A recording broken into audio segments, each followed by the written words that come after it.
On va essayer justement de demander à Kentra qu'est-ce qui s'est passé. Et bonsoir Kentra, qu'est-ce qui s'est passé? Bonsoir, ça va? Tranquille? Ça va tranquillement et toi? Ouais, alors, super. Alors tu vas nous expliquer vite fait en les deux temps comment tu as eu contact avec elle, Ouais. qu'est-ce qu'il y a eu comme interview entre temps qui peut-être lui a pas plu et qu'est-ce qu'elle t'a dit ensuite, si tu peux nous retranscrire un peu tout ça, je te laisse nous expliquer. Alors de base, j'ai eu l'interview de Christelle Camus, j'étais venu chez toi tout ça pour l'expliquer. Exclusive en plus. Exactement, voilà. Elle m'avait dit, je cite, oui voilà, j'en ai marre un petit peu de tous ces menteurs, ceci, cela, je vais vous donner une interview à vous parce que vous me paraissez honnête, parce que j'avais fait 2-3 vidéos sur le spectacle et comme voilà, judo j'aime bien, Bigard je kiffe pas forcément, mais je soutenais l'initiative, je trouvais ça sympa de voir Bigard et Judo, deux gros humoristes se retrouver. Donc j'ai soutenu et donc elle a apprécié ça, ce qui m'a pas déplu, donc j'ai eu une interview d'elle, etc. Et quelques jours après, je reçois un message, un message sur les réseaux sociaux de Germain Gave-Cohen. Le dépeceur de je sais plus quelle ville là. Ouais voilà, mais s'est ça en fait présenté à c'est des élections aussi, donc voilà. Voilà, oui, il a été en prison pendant 20 ans ou je ne sais plus. Un petit peu excentrique comme garçon, on peut le dire, sur ses vidéos, il est un peu particulier comme personnage. Et qu'est-ce qu'il t'avait dit? Très sympa. Mais alors qu'est-ce qu'il t'avait dit? Et donc voilà, je suis rentré en contact avec lui, très fort sympa déjà, fort sympa. Bien plus honnête que je me rends compte qu'un tueur en série est bien plus, enfin un tueur en série, c'est pas en série, mais un meurtrier est bien plus sympa que le 3/4 du YouTube Game déjà, ou en tout cas du YouTube Game de droite. Je confirmais qu'ayant discuté avec un cannibale repenti. Ah ouais. C'est terrible hein. Quelque part ouais, il était parfois plus humain que certains qui sont très pédants, dingue, hein. Quoi, donc c'est rigolo, ouais. C'est rigolo. Ah ouais, c'est dingue. Donc voilà, et puis il m'a accordé une interview par SMS, parce que j'aime bien le faire par SMS. Et donc du coup il m'a tout envoyé, une vingtaine d'SMS avec toute l'histoire en fait de l'enculade, clairement, de l'enculade du spectacle. Donc que ce soit le fait que en fait Bigard doit de l'argent à des créanciers, à des amis créanciers plus ou moins feu, on va le dire. D'accord. Et donc en gros Christelle Camus lui a fait signer à Bigard un contrat, comme elle l'a dit à CPMP, où il ne peut pas refuser de ne pas faire le spectacle, ou alors, exactement, ou alors il doit des millions d'euros. Ça a l'air d'être, ça c'est un truc qu'elle affirme, mais je sais pas si c'est si carré que ça quand même, parce que pour que Ruquier dise on fait un contrat et tu viens chez nous aux grosses têtes, c'est qu'il y a un truc qu'ils peuvent exploiter à mon avis. Mais vas-y, je te laisse continuer. Ouais. Bah oui, parce qu'en fait, elle a loué les salles avec son argent, tu vois, ou avec sa société quoi. Et en gros, elle peut pas avoir le remboursement des salles. Si c'est juste un mec qui annule au dernier moment, tu vois. Donc déjà ça aussi ça pose problème. Et donc en gros le fait que si Bigard refuse de faire le spectacle et qu'il y a que Dieudonné sur la salle, les gens vont se dire, enfin les loueurs de salle vont se dire en fait c'était juste de l'arnaque. Vous avez dit qu'il allait y avoir Bigard et Dieudonné et au final il n'y a que Dieudonné. Sauf que nous on veut pas produire Dieudonné, on voulait produire Bigard, tu vois. Donc ça aussi c'était aussi pour l'image en gros. Ils ont réussi à avoir des salles parce qu'il y avait Bigard. Parce que Dieudonné il a plus de salles, tu vois. Exactement, poser des options dessus, déjà. Etc. Voilà, parce que, exactement. C'est pour ça qu'elle a jamais annoncé d'ailleurs aucune salle hein, qu'il y aurait Dieudonné. Hein. Ouais. Les directeurs de salle ne savaient pas, ils savaient qu'il y avait Bigard et c'est tout. Quoi. Et Prévost, du coup c'était juste une annonce, mais c'est tout. Vas-y. Et donc suite à ça, en gros les amis créanciers de Bigard, donc que Bigard doit énormément d'argent à ces gens-là, lui ont dit n'y va pas, dont Ruquier, dont des trucs comme ça, et dont d'autres gens de l'ombre un peu. Du showbiz. Ils lui ont dit n'y va pas, c'est le petit milieu, ouais. ne va pas chez Dieudonné, on t'en supplie.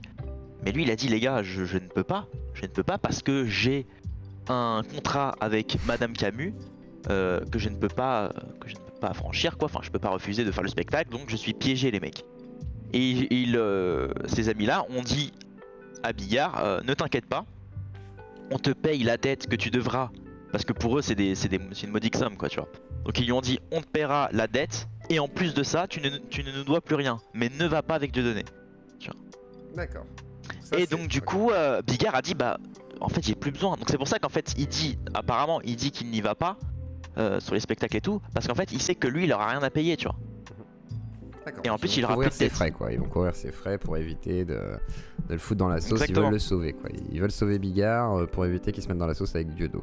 Ok. C'est ça. Et donc Christelle, c'est vrai que même quand on voit Ruquier qui dit ouais faut vraiment qu'il se remette dans le droit chemin, et à un moment Ruquier sur TPMP il dit j'ai écrit un spectacle à Bigard et ça s'appelle je m'excuse ou je sais plus quoi, ou Teshuva, un truc du genre. Il a dit un truc comme ça, tu sais, j'ai écrit un spectacle à Bigard et ça devait s'appeler mes excuses ou un truc du genre. Ouais, ça fait un peu comme ok, c'est quand même bizarre s'il dit que c'est un camarade, mais... de Dieudo en fait, mes excuses. Ouais, c'est bizarre. Donc c'est un peu une Teshuva 2.0 pour un spectacle.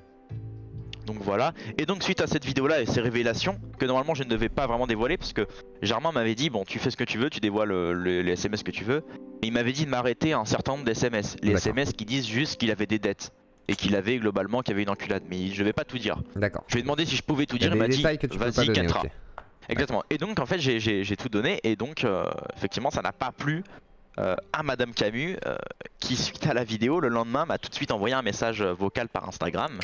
Il m'a clairement fait comprendre, je pourrais le faire écouter après si tu veux, elle m'a clairement fait comprendre que je devais supprimer la vidéo dans l'heure parce que soi-disant je l'insultais de pute, alors qu'il n'y a pas une seule insulte dans la vidéo, et je dis juste que c'est une pourriture parce que c'est marqué sur le SMS.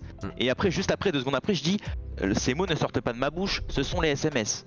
Bon, et apparemment c'est son conseiller juridique qui lui a dit excuse-moi, son conseiller juridique il est nul à chier, hein. Oui, si ils ont transformé pourriture par pute, excuse-moi, revois tes avocats. Ah, puis même une insulte sur YouTube, je suis pas sûr qu'elle puisse porter plainte comme ça, hein. Ah oui, de toute façon, moi j'ai... ça va être très compliqué madame, vous allez galérer. Tu sais que juste après ça, je lui ai répondu, je lui ai dit mais déjà j'ai le droit, parce qu'il y a des droits en gros en tant que youtubeur, blogueur, tu sais, t'as des droits déjà de critiquer un contenu.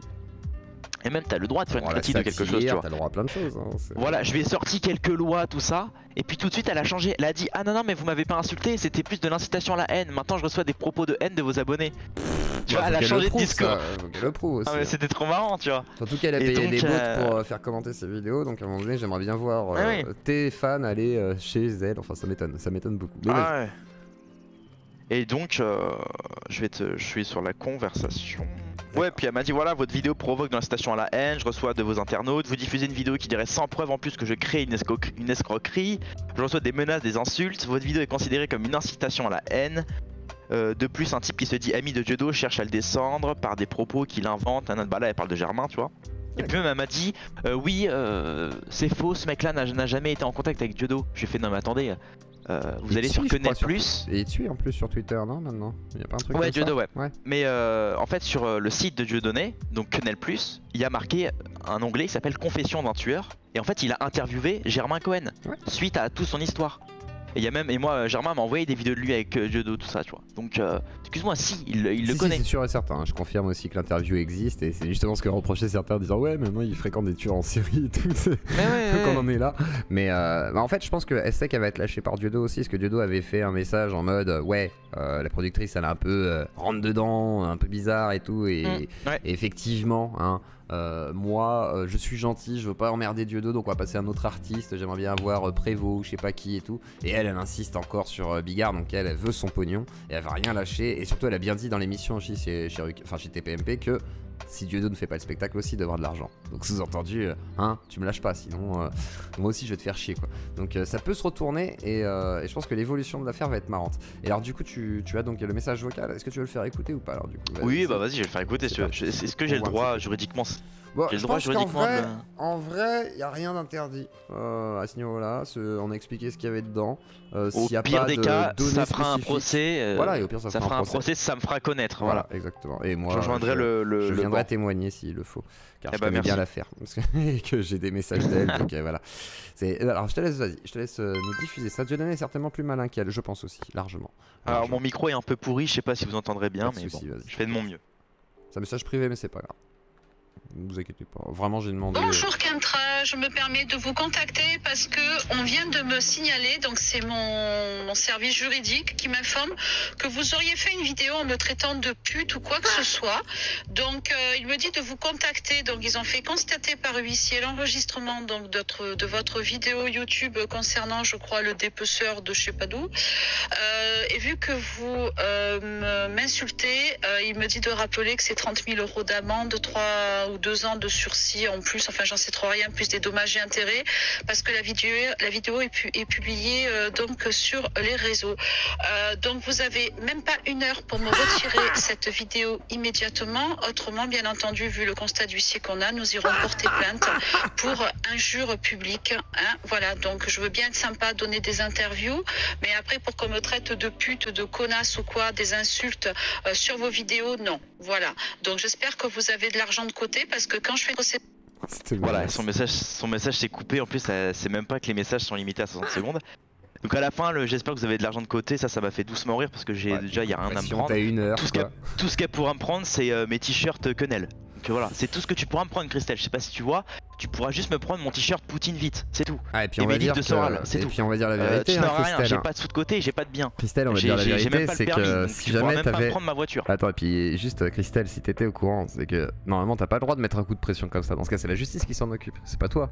Toi t'es pas la justice, tu ne demandes pas à quelqu'un de supprimer une vidéo. Dans ce cas, tu lui renvoies effectivement le constat d'huissier et tu dis voilà, je vous attaque en justice, comme Babor l'éléphant a été attaqué en justice par exemple par David Michigan.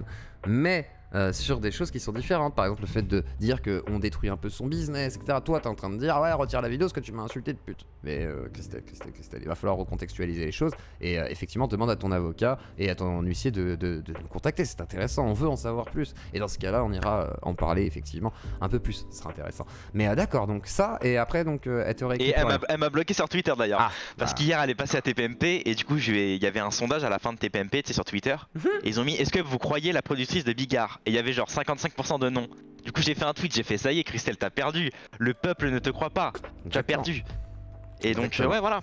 Et je pense que là, elle est en train de s'enfoncer malheureusement dans son mensonge, enfin dans son mensonge, dans ce qu'elle essaye de faire croire autour de Bigard, autour des influenceurs peut-être aussi, donc toi.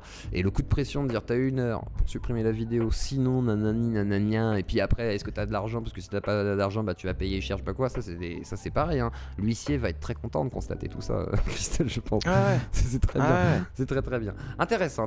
Donc toi, dans l'idée, est-ce que tu comptes soit te porter plainte quand même pour te couvrir ou pas, comment tu vois la situation pour l'instant? Pas pour l'instant. Moi sincèrement j'ai pas le temps pour ça. Moi de base je fais juste des vidéos un peu pour l'actualité. Moi je me concentre sur moi-même, sur mon physique, sur mon esprit, sur mon mental. J'ai pas le temps d'aller porter plainte contre une espèce de millionnaire qui habite dans le Var. C'est ça. Une productrice à Var. Voilà, non, j'ai pas le temps. Malheureusement en plus, elle comprend pas qu'elle va se prendre un méga retour de bâton comme le dit Ministrel, parce que les réseaux sociaux elle les connaît pas vraiment, j'ai l'impression, elle connaît pas la communication dessus, et en plus de ça, comment te dire, c'est pas comme si tu produisais justement un artiste qui était très provocateur, Christelle. Donc bon, les insultes, ça te gêne pas en principe. Toi t'as insulté aussi énormément Bigard, donc bon, ça va être intéressant de voir la suite. Ok, et donc comment tu vois tout ça toi? Alors t'as vu du coup l'émission, et qu'est-ce que tu penses de son intervention à TPMP pour le coup? C'est trop marrant. C'est trop marrant parce que un moment elle fait une vidéo sur YouTube, elle dit oui Hanouna je vais porter plainte ou je sais pas quoi, elle avait fait une vidéo contre Hanouna. Elle veut porter plainte. Puis elle vient sur son plateau et franchement elle lui lustre le sabre. C'est-à-dire qu'elle est en mode non mais Cyril, t'inquiète Cyril, je te jure. Elle a peur, ouais. Moi j'ai pas eu c'était pas la même Christelle que j'ai eu sur Instagram. C'est pas celle qui met des coups de pression avec j'espère que vous avez de l'argent de côté. Non là c'était Christelle gentille. Donc Christelle, c'était pas la même. Ah Christelle, Christelle, tu veux qu'on aille voir Hanouna nous aussi? On va peut-être aller voir. Franchement c'est marrant, et d'ailleurs par rapport à ça, j'ai eu les numéros des assistants d'Hanouna. Ah, ça m'intéresse, ça. Donc, putain, on peut faire un truc conjointement si tu veux, ça peut être très drôle ça. Et donc j'ai envoyé ma vidéo et les preuves comme quoi Christelle ment, tout ça aux assistants. J'ai pas eu de réponse malheureusement pour le moment. Bon, voilà, 2 assistants qui ne m'ont pas répondu. Mais on verra, et s'ils me répondent par contre c'est beau, parce que là ça va pas rigoler. Ça va être intéressant. Et au pire, mets-leur quand même l'appel que j'ai eu avec elle où elle explique les skate games et tout, et où, comment dire, son changement de comportement par rapport au peuple et les influenceurs est flagrant. Ah ouais. Et son mépris terrible. Après dès qu'on parle d'elle mal, elle est pas contente, si on la critique ça c'est pas gentil. Mais porter plainte Christelle, t'as raison. Parce que vu que tu veux porter plainte effectivement contre Cyril, tu voulais porter plainte contre aussi pas mal de monde, hein. Bon, Bigard quand même, t'avais menacé qui d'autre encore. Je crois que t'avais menacé quand même les agents de communication qui avaient donc saisi les comptes Instagram de Bigard et tout en disant bah quand même hein, voilà c'est problématique, vous avez pas le droit de me voler mon artiste. Donc non c'est vrai que tu dois aller en justice Christelle, c'est important. Mais par contre le service juridique d'Hanouna n'est pas le même que le nôtre, c'est sûr et certain. Donc voilà. Mais elle est folle dans l'idée d'avoir tenté le diable, parce que là d'aller sur le plateau d'Hanouna, de TPMP, c'est vraiment mettre les lumières dessus. Et je comprends même pas qu'elle ait osé faire ça en fait. Mais bon, c'était obligé qu'elle y aille quoi. Ok, donc toi t'attends la suite, et en espérant que ce soit que du flan. Et si jamais c'est vrai, bah ça va être intéressant. Bah c'est clair. Ça va être intéressant. De toute façon, on aura la réponse quand le spectacle aura démarré, donc d'ici le 27 novembre, je crois. Ouais, c'est loin. On verra. Mais franchement, moi, ça m'a rétracté totalement. Je vais pas prendre de place. Ah bah je comprends, oui, je comprends bien. Ouais, du coup là, c'est bon, c'est mort quoi. Non, en plus, c'est quoi? C'est 50 balles. 50 balles. Et surtout, tu vois à quel point. Alors là, c'est pas la diodosphère, mais du coup, comment cette dame t'a manipulé quoi. Genre en mode, ouais, je vous donne l'exclu, et maintenant elle te crache dessus en mode, attention, hein, sinon je vais prendre ton pognon, petite merde. Ah là là, c'est pas très gentil. Hein. C'est ouf. Madame Camus. Putain, c'est dingue. N'avez-vous pas honte? C'est fou quoi. Ah, c'est dingue. Mais c'est pas comme ça, c'est comme ça. Ok, bon bah j'espère en tous les cas que ça va évoluer. Nous on suit l'affaire. Je te laisse nous tenir au courant. Bah voilà, je suivrai un petit peu sur ta chaîne ce qui se passe. Ouais, bien sûr. Hein. Et je t'enverrai les vidéos s'il y a ça peut être intéressant. Ça peut être très intéressant. Et si jamais même s'ils veulent des éléments, au pire tu leur dis. Moi je leur donne au moins les éléments pour qu'ils puissent voir que tu dis pas de la merde sur tout ça. Et ça peut être rigolo de voir l'évolution. Donc bah je te remercie Kentra. Donc je vous invite à aller voir la chaîne Kentra Show aussi. Et puis bah passe une bonne soirée. Et bah toi aussi. Le chat aussi, et puis merci à vous. Bah merci beaucoup. Et puis on va continuer la suite.